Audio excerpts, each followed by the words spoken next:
America, जहाँ जाने के सपना ना जाने कितने लोग देखते हैं। एक ऐसा अपॉर्चुनिटी से भरा हुआ देश जहाँ लोग बहुत पैसा कमा सकते हैं, एक अच्छी और स्टेबल लाइफ जी सकते हैं। लेकिन क्या सच में ऐसा है? क्या सच में अमेरिका इतना शानदार और अमीर देश है जो सबके सपने पूरे करता है? आई डाउट, स्पेशली ट्रम्प के आने के बाद। उनकी अगर हम फर्स्ट प्रेसिडेंसी देखें और फिर अभी का टाइम, तो ये सिर्फ अमेरिका के लिए ही नहीं, पूरी दुनिया के लिए एक रोलर कोस्टर की सवारी जैसा ही है। नमस्कार दोस्तों, Donald Trump an unpredictable personality, एक ऐसे लीडर जो फील कराते हैं कि वो प्रेसिडेंट नहीं है एक डेमोक्रेटिक देश के, बल्कि एक मोनार्क है और पूरी दुनिया उनके अंडर आती है। वो ये फील कराते हैं कि पैसा और वेपन्स कितने इंपॉर्टेंट है आज के टाइम पे, और जिसकी वजह से अमेरिका अगर कोई स्टेप लेता है तो वो है सेल्फ प्रोटेक्शन, और अगर सेम चीज कोई दूसरा देश करे तो वो है वॉर, और उसके बाद सैंक्शंस का खेल स्टार्ट।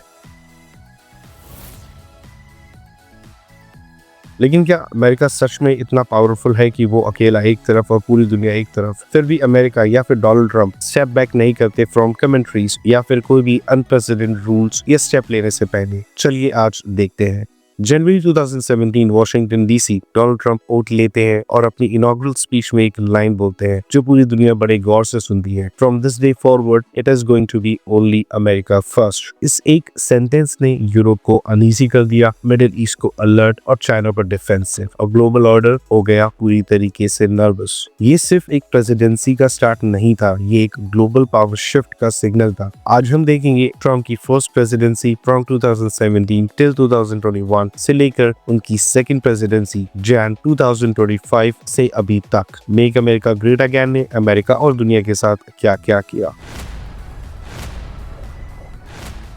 2017 में ट्रम्प ने व्हाइट हाउस आते ही बोला, we will bring back jobs, wealth and pride, और शॉर्ट टर्म नंबर्स इंप्रेसिव भी लगे। 2018 में US GDP growth was almost 2.9%। 2019 में अनएम्प्लॉयमेंट वाज 3.5%, 1969 के बाद लोएस्ट। वॉल स्ट्रीट ने चीयर किया, कॉर्पोरेट अमेरिका ने शैंपेन खोली। ट्रम्प ने कहा, this is the greatest economy ever. पर इकोनॉमिस्ट ने एक वार्निंग दी। 2017 का tax cuts and jobs act and reduction in corporate tax from 35 to 21% short term के लिए वाव लग रहा था, क्योंकि प्रॉफिट्स हाई होंगे, मार्केट ऊपर जाएगी और शेयर्स को बाय बैक किया जाएगा। लेकिन लॉन्ग टर्म में इसके बहुत नुकसान होंगे अमेरिका को। यूएस कांग्रेशनल बजट ऑफिस ये बोलता है कि this adds 1.9 trillion dollars to federal deficit. एक इकोनॉमिस्ट का डायलॉग भी आया था, ट्रम्प ने ग्रोथ को स्टीरॉयड दिया लेकिन फ्यूचर का इम्यून सिस्टम वीक कर दिया। 2018 में ट्रम्प ने ग्लोबल ट्रेड का रूल बुक उठा के साइड में रख दिया जब उसने टारगेट किया चाइना को।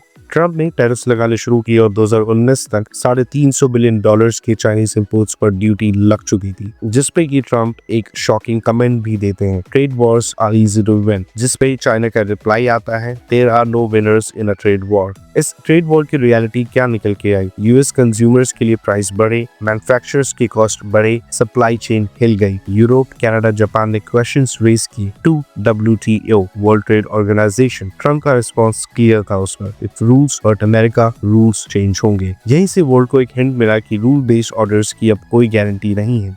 May 2018, Trump exits from Joint Comprehensive Plan of Action (JCPOA) Iran nuclear deal. इस पे ट्रम्प का कहना था कि ये अमेरिकन हिस्ट्री की अब तक की सबसे वर्स्ट डील है, जिसमें कि ईरान बोलता है अमेरिका पर भरोसा नहीं किया जा सका। इसके बाद ईरान पे सैंक्शंस वापस लगने लग जाते हैं, जिसकी वजह से ईरान का ऑयल एक्सपोर्ट गिर जाता है और फिर करेंसी कोलैप्स हो जाती है। ट्रम्प के इस डिसीजन के बाद डिप्लोमेसी ऑलमोस्ट खत्म हो चुकी थी और ब्रिंकनशिप शुरू, और मिडिल ईस्ट एक बार फिर बैरल ऑफ गन पाउडर बन गया। मेरे हिसाब से प्रॉब्लम ये नहीं है कि आपने क्या किया, मैटर ये करता है कि आपने वो कैसे किया। एक पावरफुल देश के पावरफुल मैन की तरह, या फिर एज अ पीस मेकर, बातचीत और डिप्लोमेसी के रास्ते जाकर। मेरे हिसाब से अपने लिए या फिर अपनी कंट्री के लिए कोई डिसीजन लेना गलत नहीं है, बट वो सिर्फ मेरे या फिर मेरी कंट्री तक लिमिटेड रहना चाहिए। मैं डिसीजंस किसी पे इम्पोज नहीं कर सकता, बट शायद आज के टाइम पे ये सिर्फ बोलने वाली बात रह गई है। शायद हिपोक्रेसी और रूलिंगनिज्म ही रास्ता है, specially for country like America.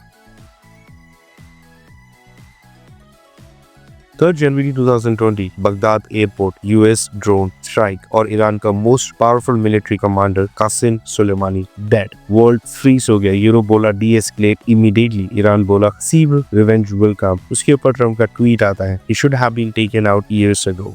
Iran ने रिवेंज लिया बाय लॉन्चिंग मिसाइल्स और टारगेट थे यूएस बेसिस। उस वक्त टेंशंस इतनी हाई थी कि एक मिस कैलकुलेशन मिडिल ईस्ट को लार्ज स्केल कॉन्फ्लिक्ट की तरफ धकेल सकता था।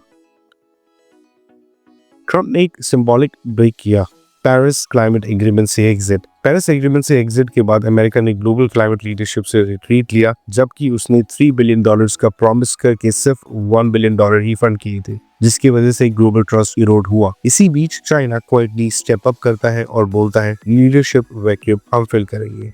2019 में यूएस ने वेनेजुएला के प्रेसिडेंट निकोलस मदुरो को इलेजिटिमेट डिक्लेयर किया, जुआन ग्वाइडो को रिकॉग्नाइज किया और ऑयल सैंक्शंस लगाए एंड एसेट्स भी फ्रीज कर दिए, जिसमें कि अमेरिकन ट्रंप का कमेंट भी आता है, all options are on the table. Reality ये भी थी, मदुरो जब तक पावर में रहा इकोनॉमी और कोलैप्स हुई, ह्यूमैनिटेरियन क्राइसिस बढ़े। इस पे हम ऑलरेडी एक वीडियो बना चुके हैं, link is in the description, go and please check out.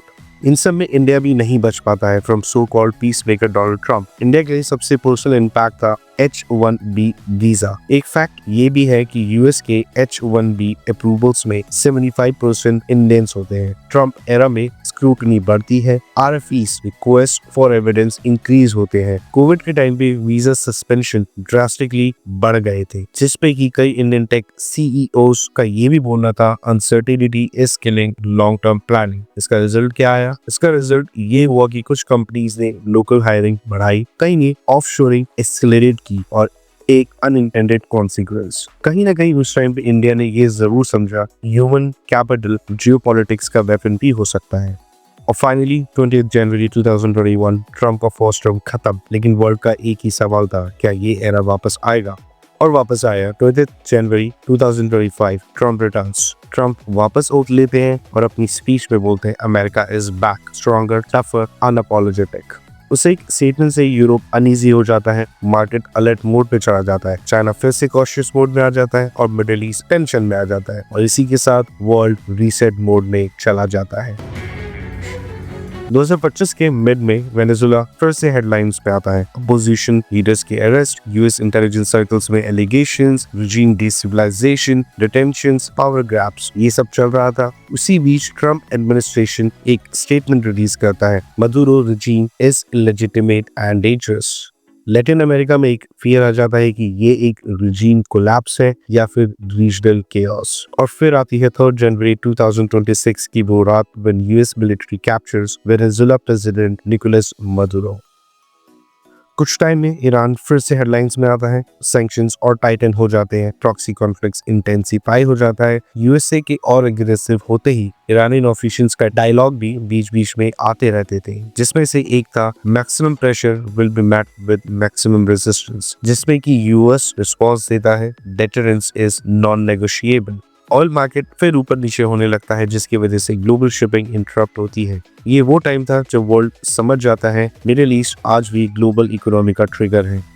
Trump के सेकेंड टर्म के पहले एक साल में वर्ल्ड ने कम एक्शंस और ज्यादा सिग्नल्स देखे, executive orders, warnings, pressure statements, लेकिन मेजर ट्रीटीज या वॉर्स नहीं। ट्रंप 2.0 का ग्लोबल मैसेज क्लियर है, मल्टीलेटरलिज्म ऑप्शनल है, पावर प्राइमरी, डील्स को प्रायोरिटी दी जाएगी ओवर डिप्लोमेसी, जिसपे कि यूरोपियन डिप्लोमेट्स के कोट आते हैं, we are preparing for unpredictability, और चाइना रिस्पॉन्स देता है, we will secure our interest. India का stance like always neutral, strategic silence, strategic autonomy, no over commitment.